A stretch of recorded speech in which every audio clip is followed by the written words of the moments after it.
Good morning, ladies and gentlemen. It is a pleasure to be here. When I asked the organizers what is the main focus of this extraordinary dialogue, they said connectivity. And obviously, I found that I do have a role to play here. Because what we are doing is to usher in connectivity. If we see this whole region, the Asian region in particular, South Asia, I see basically three promising areas. The first and foremost is the democratic dividend. The second is large emerging market. And the third is cost-effective professionals. These are the areas of promise. There are also areas of concern, of inequality, of deprivation, and also poverty. Some areas are good, some areas are left out. What is digital connectivity, if I have to say in very simple terms? Digital connectivity implies creating opportunities. And once you create opportunity, a lot of other dreams start taking a concrete shape by its own force, which is happening in India, which I will explain you very briefly hereafter. Yes, it is going to be a century of Asia. The studies show that if there is a 10% increase in mobile coverage,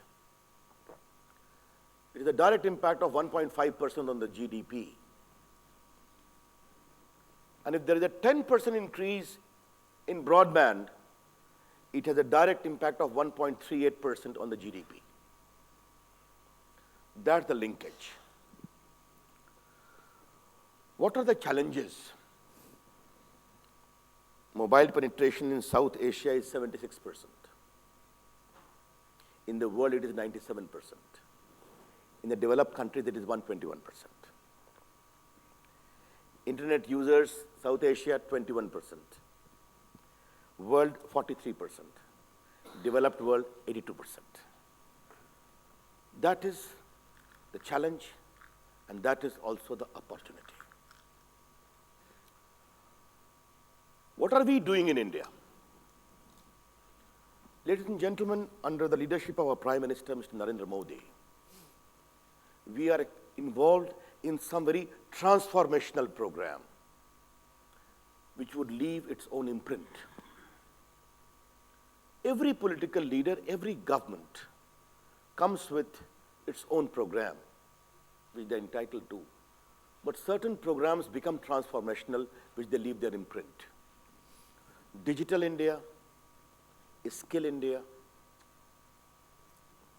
Make in India, Startup India, Stand Up India, Smart Cities are all a part of that great architecture which is going to make India as a knowledge economy committed towards inclusive growth. If you have to become digitally connected, you need to be skilled. If you have to have proper infrastructure, you have to give a big push to Make in India. If you have to give a big push to digital economy, you have to promote disruptive technology. Hence, the startups are important. There needs to be given proper indulgence, tax breaks, incentives. And while encouraging startups, you cannot leave those who are on the margins. Hence, Stand Up India. Banks have been directed that please give fund to one of the scheduled caste and scheduled tribe to make them an entrepreneur. And lastly, the smart cities. All is a part of, we are also coming with an idea of digital village. Digital India is designed to bridge the digital divide. It is more for the poor and underprivileged. What is India today, ladies and gentlemen? India is home to 1 billion plus mobile phone today in a population of 1.25 billion. India is home to 400 million internet connectivity. It took about 3.5 years to become from 200 million to 300 million. It took 1 year to become 400 million. I had fixed a target of 500 million by the year 2017. God willing, we will reach the target this year itself. 60% plus is obviously mobile. Facebook has the biggest footprint in India after USA. Google has the most powerful presence in India after USA. India is home to all the new IT initiatives which the world is experiencing. In quest of good governance, we are promoting a digital platform of every Indian for a digital identity, which we call Aadhaar. At a click of a button, today, we have got the digital record of 980 million Indians with their face, their iris, their eye contacts, their mobile number. And mind you, it is completely secure. How we are promoting good governance because of this? Just to give you a very concrete example, we give subsidy on cooking gas in India. We linked it with bank accounts, direct. But before that, we had to create the infrastructure of banking for the underprivileged and the poor. We came with the 3 programs: banking the unbanked, securing the unsecured, funding the unfunded. These 3 became the core area of our growth strategy for inclusive development, in which mobile became a very important instrument. Now, just to give you a particular example, Jan Dhan Yojana, banking the account of those who are not in the banking sphere. Ladies and gentlemen, you will be happy to know that we opened 200 million bank accounts of those who did not have a bank account in a space of hardly 8 to 10 months. And there was no obligation for those poor people to deposit a single money, but they ended up depositing about 280 billion Indian rupees in those bank accounts. And what is happening? Let me come to that cooking gas subsidy. Now the subsidy goes direct benefit transfer.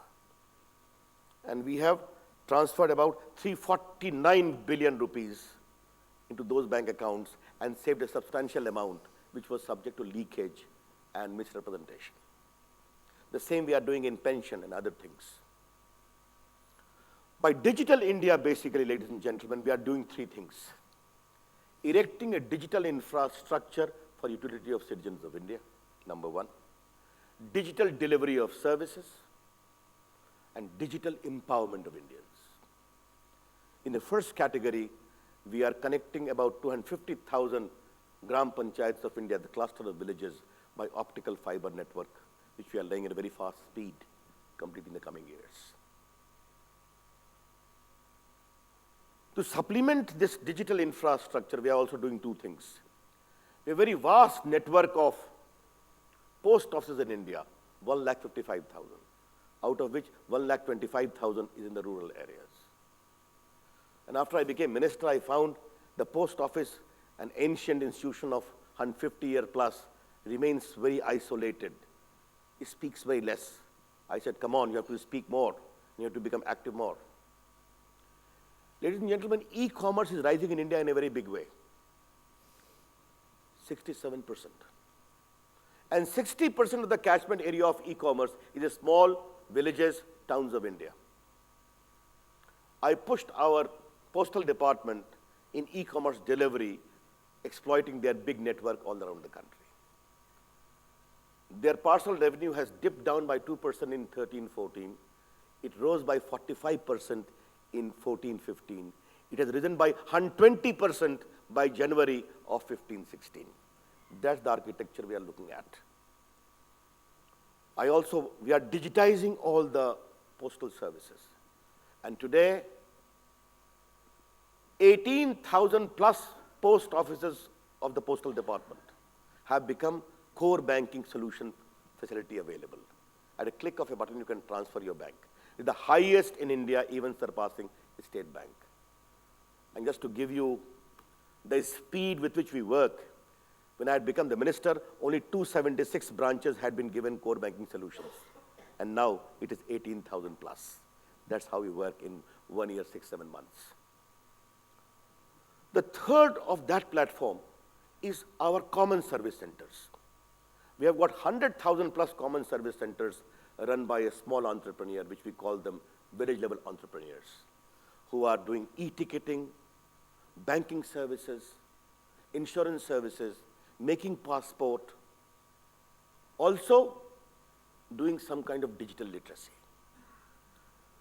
I'm going to scale it up to 200,000. A large number of women entrepreneurs through a cooperative have joined in that exercise. And they are doing quite well. Therefore, the first is the optical fiber, the second is strengthening the post office network, and the third is the common service centers. And the fourth I'm going to launch very soon, having BPOs call centers in small towns and areas of India, professional towns. We decided to have 48,000 seats, which were distributed. If you see the digital geography of India, it is very skewed. Delhi, Noida, Gurgaon, Mumbai, Pune, Chennai, Bangalore, Mysore, like that. I said we have to spread fast. We distributed 48,000 seats as per census population of states. UP gets 8,800. That means 88 call centers, 100 per. Just to gauge the mood of India, we went for an expression of interest and how India is awaiting digital spread. 78 companies gave expression of interest for 1,25,000 seats against the 48,000 at 190 locations of India, like Devariya, Basti, Bhagalpur, Sasaram, Aurangabad, Jaisalmer. That's the kind of digital awakening happening in India. As far as digital delivery of services is concerned, that is also picking up very fast. I just wanted to, we have launched a portal, e-Tal. Tal, you all know, our Indians will know. Tal means a rhythm. And any digital services anywhere in the country is recorded immediately. It was to 90 million in 2014. It has now risen to 760 million by the end of January. So that is the scale whereby all the digital services delivered. I don't say it is all complete, it needs to improve. That's what we are. The third thing in the quest of digital empowerment, what we are doing is, we are having good digital connectivity with the people of India. What is that? We have come with a portal, MyGov, where the Prime Minister interacts, I interact. Today, nearly 2 million people are engaged with government, giving suggestions, ideas on development, on environment. This Jan Dhan Yojana, Jan Dhan name was coined by them. The Swachh Bharat Abhiyan, Clean India, the whole image of Clean India, the two aspects of Mahatma Gandhi was suggested by them. Therefore, we are involved in engagement with the people of India.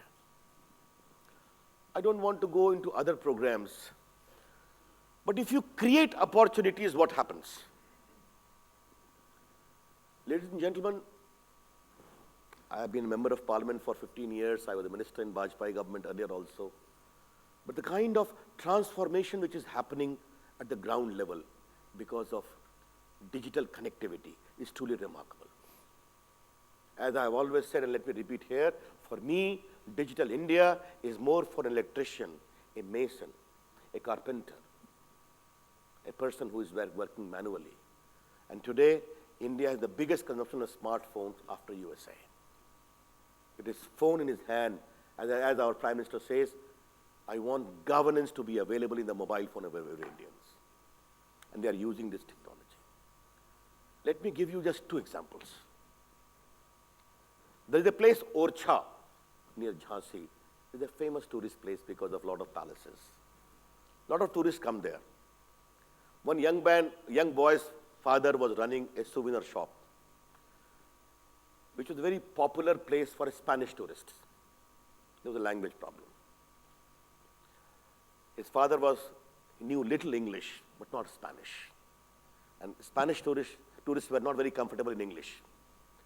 Now the young man went on Google, picked up a working knowledge of Spanish, and suddenly the business rose manyfold in that small souvenir shop.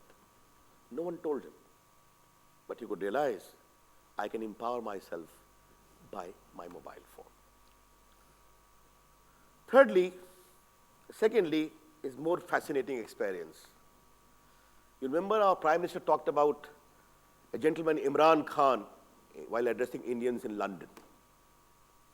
He's one from Alwar. I saw the PM speak about him.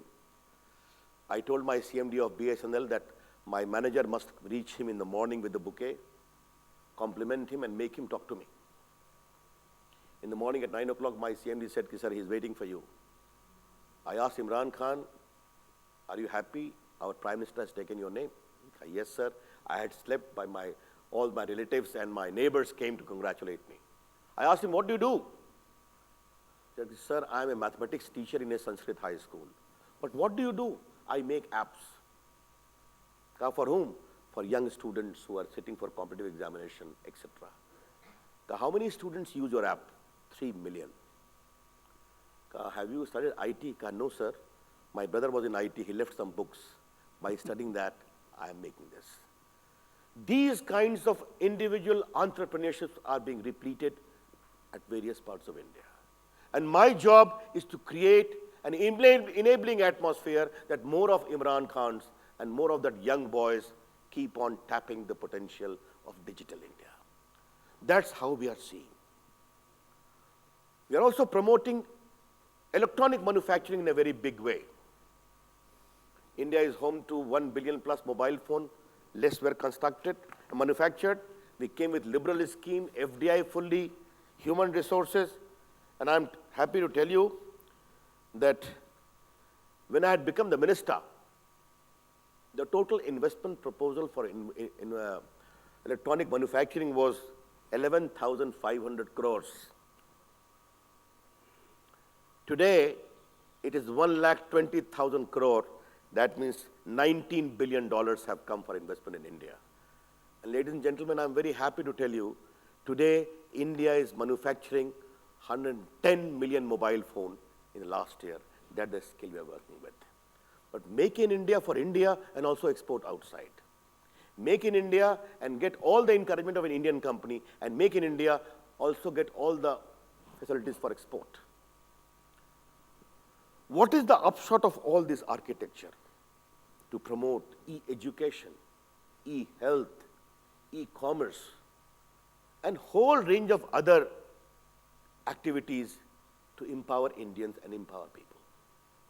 And that's how I see a great experience of India, which we can share with those countries in the region. We also wanted to have a good ecosystem for internet governance. And India was in the forefront of having a multi-stakeholder model world over.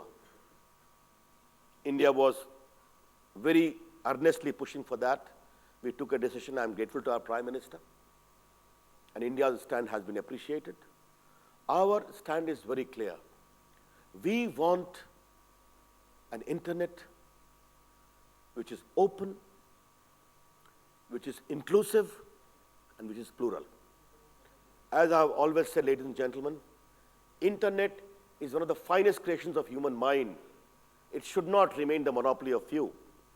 And second, if internet is a global platform, it must have the linkage with the local, both in terms of content, in terms of language. That's our view. But yes, security issues needs to be addressed. Today, cyber security is indeed a very big challenge. And all of us need to work together.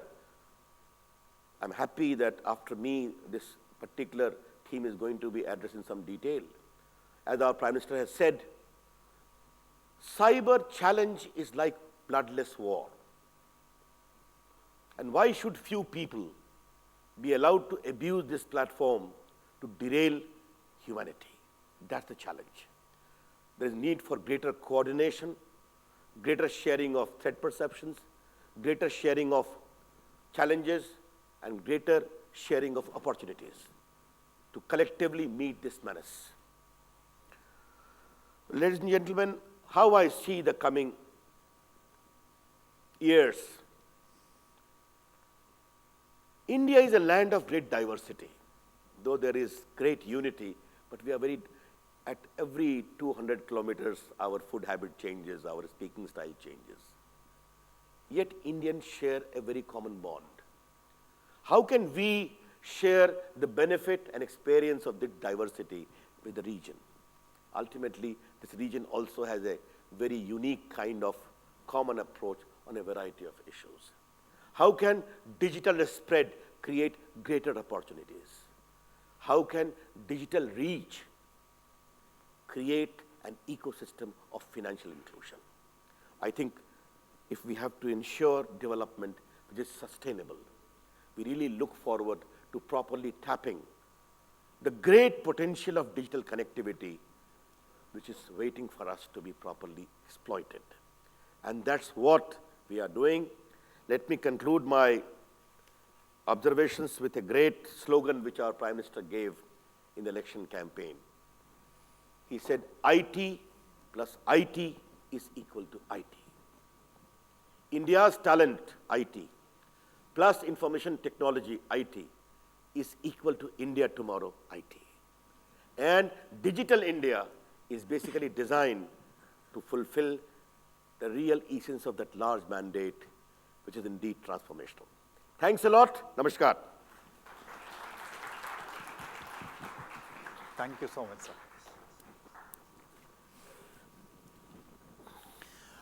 Thank you, sir, for that excellent address in which you, really laid out the contours, and the core theme which you've addressed is that digital connectivity is about creating opportunity, about really bridging, if India and other countries need to bridge the economic divide, bridge the geographical divides, bridge the divides between rural and urban, and between people governing and those being governed, then the way forward is to first bridge the digital divide. And how India has been trying to do this in multifarious ways by creating a local entrepreneurship in the process. It's been a fascinating address. Thank you for going through this. We have some time for questions, not very long, because Mr. has to rush back to Parliament. So I have some... I have 10 minutes with me, 15 minutes. Okay, thank you so much for those 10, 15 minutes. So can I first ask Lang Ping from CASS China? Yes, Lang. Hello, dear Minister. I'm Lang Ping from Chinese Academy of Social Sciences. India is going to host this year's BRICS. So my question is, what cooperation could be developed and on digital economy within the framework of BRICS? Thanks. Could you speak Framework up? of BRICS. BRICS. Obviously, Again? BRICS also offers a great opportunity. I can tell you on the whole issue of internet governance, ultimately, the position we took has also been appreciated by a lot of BRICS countries. Therefore, I see enough opportunity of sharing. We can share our own experiences. We can take benefit from their experiences as to how we can work together, because many of the problems are also similar. For my next question, I have a raised hand from Fahid Ahmed, Lapis Communications. Thanks.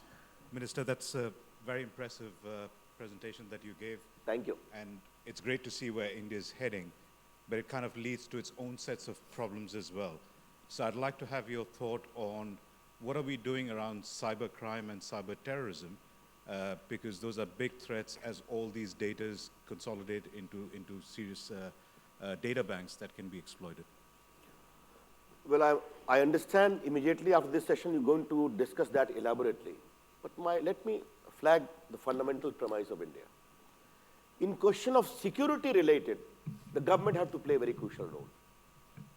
While we fully respect freedom of expression on internet and social media platform, we respect that. We are committed for that. Our constitution also guarantees that. But on the issue of cyber security, the state will have to play some crucial role. And therefore, the state needs to exchange more information, work together more. Every day we get new challenges. There has to be greater sharing of information, greater commonality of understanding the nature of challenge. Because as always say, you cannot divert the challenge today on the ground that some people are more free than others. Some limitations as far as pure threat is concerned will have to be taken into account. We have got a certain platform, world over certain can meet. A lot of things can be worked out, but yes, that is very important. We have two questions there. Yes, could you please sir, introduce yourself? Thank you. I'm Rohan Samarajiva from Learn Asia, a think tank based in Sri Lanka. Thank you for your comments on the importance of digital connectivity. From our research, we know that data costs, wholesale costs for data, are very high in Asia compared to Europe, compared to North America. We rely too much on submarine cables, which are also affected by breakages and the existence of choke points on one side on the Strait of Taiwan, Malacca Strait, Suez, and so on. And we've been working with ESCAP for several years, trying to build an Asian superhighway of information, where we'll also use terrestrial connectivity in addition to greater use of undersea cables. I'm wondering, Minister, whether you have given any thought to that, whether India could take, given its central location, could take a leadership position in improving the larger digital connectivity for all of Asia, rather than just India alone. Thank you. As far as our understanding is concerned, and I have said it repeatedly, we are open to experimenting with any new ideas. Google friends came with their loon ideas. Microsoft also came with their own ideas. And I have said that any new experiment is quite welcome. A final call shall be taken consistent with our security requirement and taking the stakeholders on board. What you have just said is an idea which need to be discussed. Certainly it is a very big dream where we have to work together.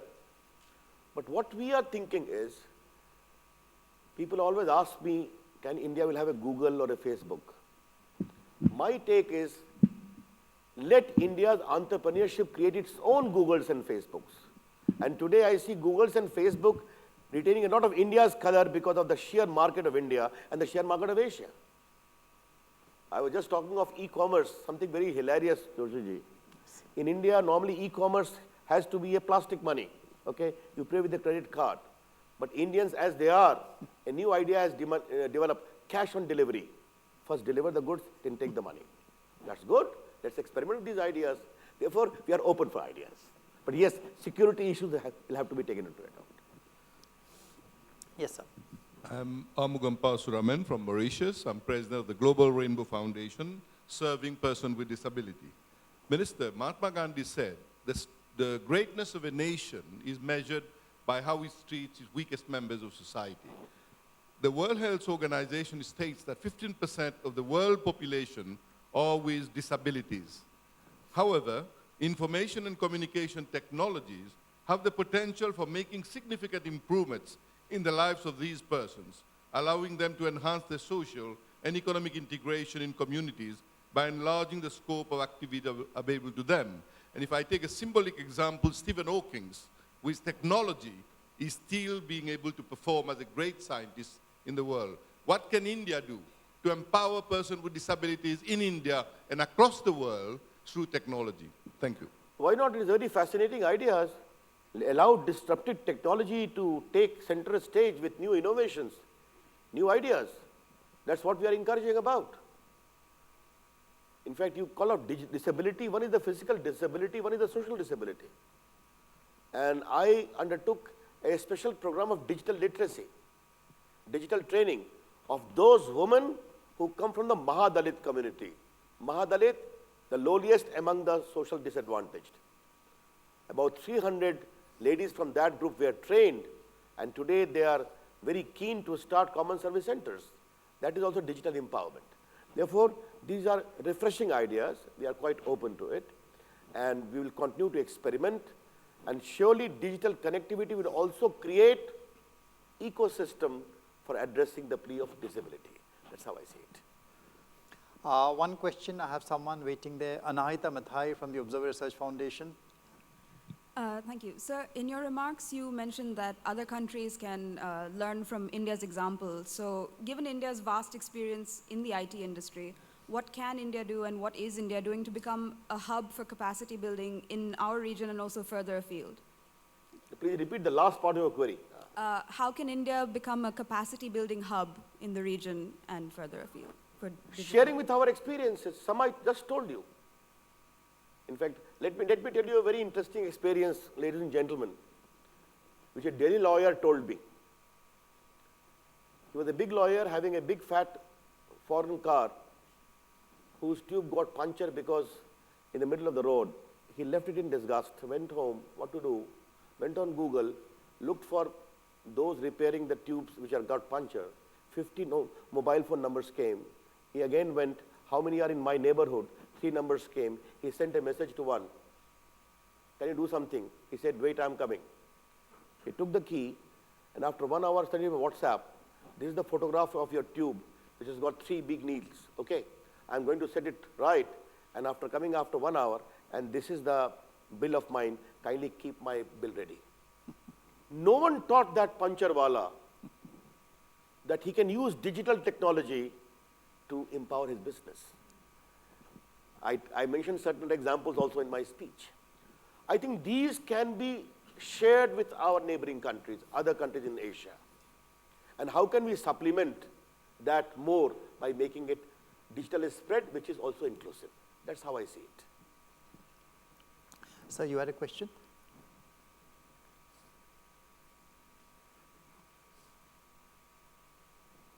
Mr. Minister, my name is Chandra.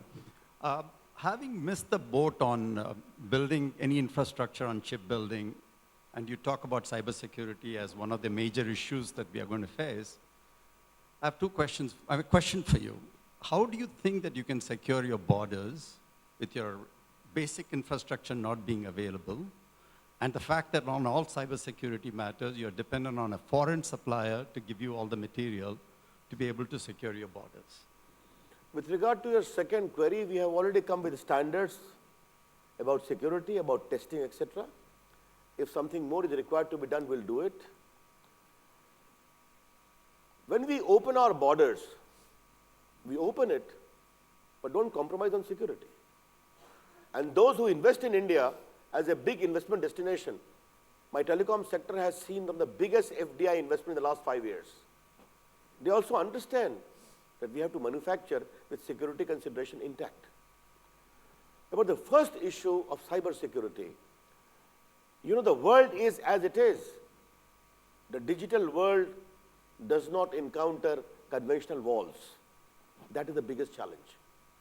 Therefore, how can we prevent few misguided people from abusing ICT for fomenting terror, extremism? There's a larger challenge. You have to work of completely dislocating the financial services. These are challenges which you have to work. Therefore, as we always feel, cyber security issue is an important challenge, where sharing is important and also reinforcement of the walls. Last question to you, General Chopra.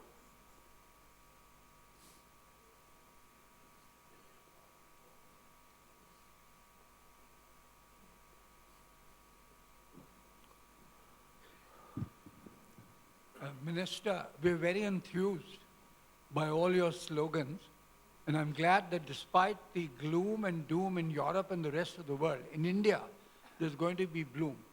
2 things I want to bring to your notice. One, when you talked about cyber security, The issue is that even if you have regulations, international codes, my problem is how will you adjudicate the adjudicator?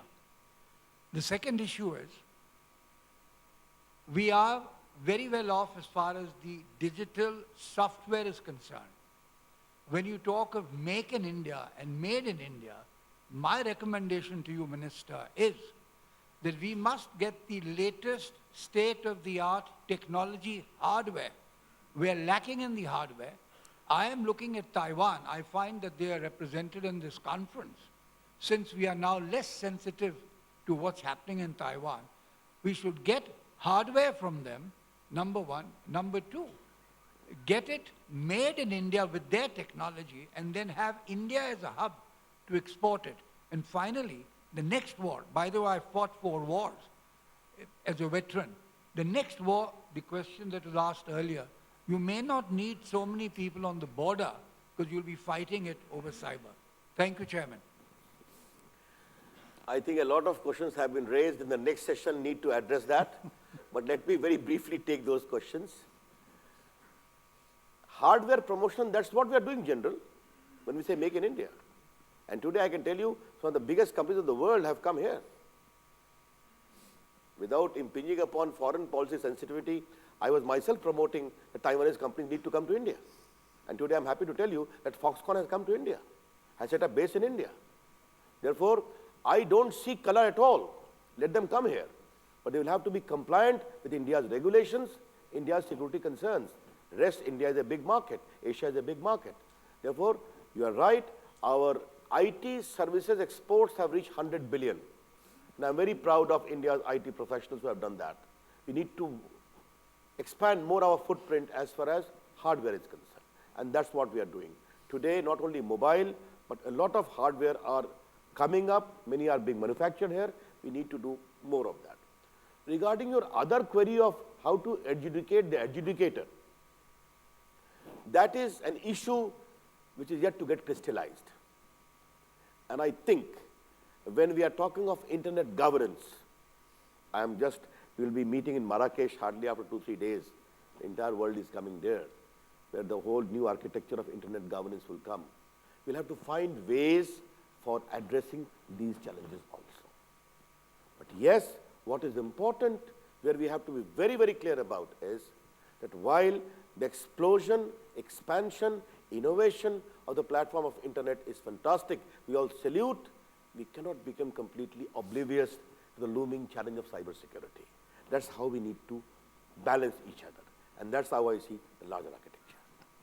Thank you so much, Ministers. Thank you for spending this morning with us. I know how difficult it must have been for you to tear yourself away from the hurly-burly in Parliament at this, very, very busy session just after the budget and all the hangama that is going on over there. But you always indulge us, so thank you so much, sir. And please join me in giving him a big hand.